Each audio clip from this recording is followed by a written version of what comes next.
Regresamos con más de noticias Globovisión Internacionales. Saludamos a todos también los que se conectan por nuestra señal en vivo por YouTube, Globovisión en vivo. Llega el momento de analizar parte de nuestro tema del día. Lo vamos a hacer con nuestra invitada especialista la mañana de hoy. Se trata de Soledad Bravo, politóloga, magíster en ciencias políticas, becaria de la Organización de Estados Americanos e integrante de Red de Politólogos. Buenos días.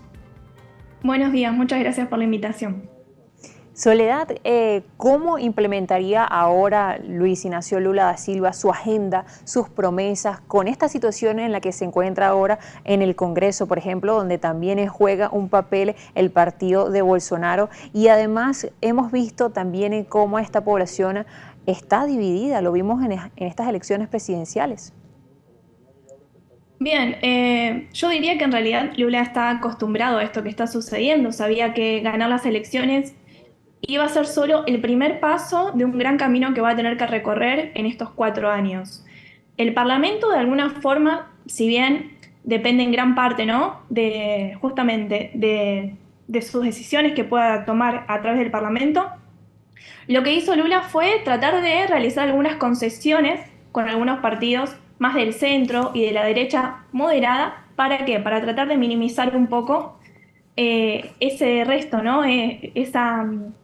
Esa gran diferencia que tiene y que sabe que su política económica va a depender exclusivamente de lo que decida aprobar o no el Parlamento.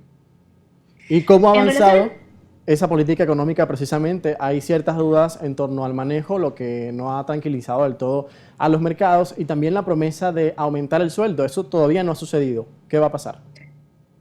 Exactamente, todavía no ha sucedido, está dentro de los planes de Lula. Cabe destacar que la inflación con el gobierno de Bolsonaro ha crecido desmedidamente.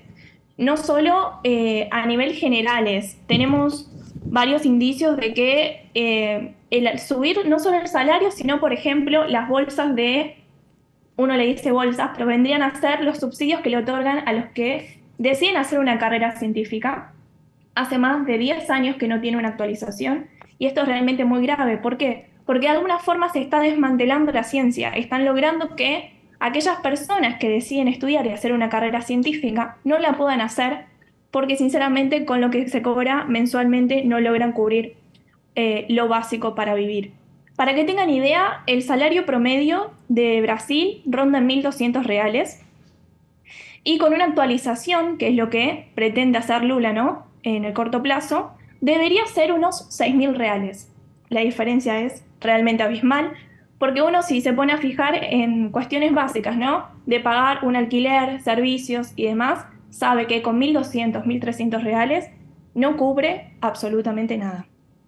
Soledad, y también llama mucho la atención la política exterior, que ya lo hemos visto incluso antes de que tomara posesión, y es algo que parece que ha identificado ya a Lula. ¿Qué se espera esta vez luego de un gobierno de Bolsonaro que parece que este va a ser más abierto en cuanto a política exterior?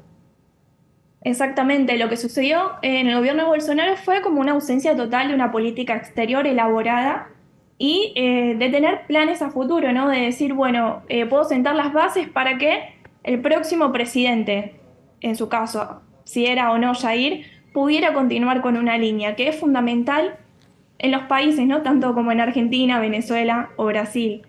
Lo que podemos ver es que en un solo mes Lula ya logró tener una serie de reuniones que simbolizan la mitad de lo que tuvo Jair en sus 4 años de gobierno. Eso ya marca una gran diferencia, una voluntad política de crear un país y de lograr de que Brasil realmente vuelva a ser ese Brasil inserto en el mundo, ¿no?, que con Jair quedó bastante alejado. Claro. ¿Cuáles son los planes concretos en materia medioambiental? Tenemos en Brasil la mayor parte de la selva amazónica y está preocupada la comunidad internacional, sobre todo por lo que sucedió en los últimos 4 años. Ya unos pasos claves, ¿cómo tú valorarías eso en lo que se ha avanzado? Y también lo que sucedió recientemente en tierras Yanomami, que también llamó la atención, e incluso él viajó para visitar y atender parte de esa emergencia. Sí, exacto. En las cuestiones medioambientales se puede decir que fue uno de los grandes pilares de la política de Lula para candidatearse en estas elecciones que ganó. Y con respecto a la población de los Yanomamis, es un pueblo indígena que fue realmente afectado con un montón de problemáticas como malaria, desnutrición, mortalidad, ríos contaminados, como ustedes muy bien explicaron anteriormente. Y todo esto se dio gracias a una complicidad en parte por el expresidente. Entonces, ¿qué va a hacer Lula? Va a venir a demostrar la ausencia del Estado, ¿no? Y esa omisión y complicidad también por parte de funcionarios y también de Jair Bolsonaro. Por eso es que se abrió una serie de investigaciones, tanto por omisión como también por las acciones tomadas que pueden catalogarse como un genocidio, ¿no?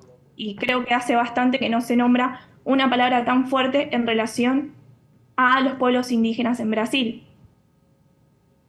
Gracias, Soledad, por acompañarnos hoy en Noticias Globovisión Internacionales. Muy interesante lo que se está viviendo ahora en Brasil. Gracias, Soledad. Gracias a ustedes.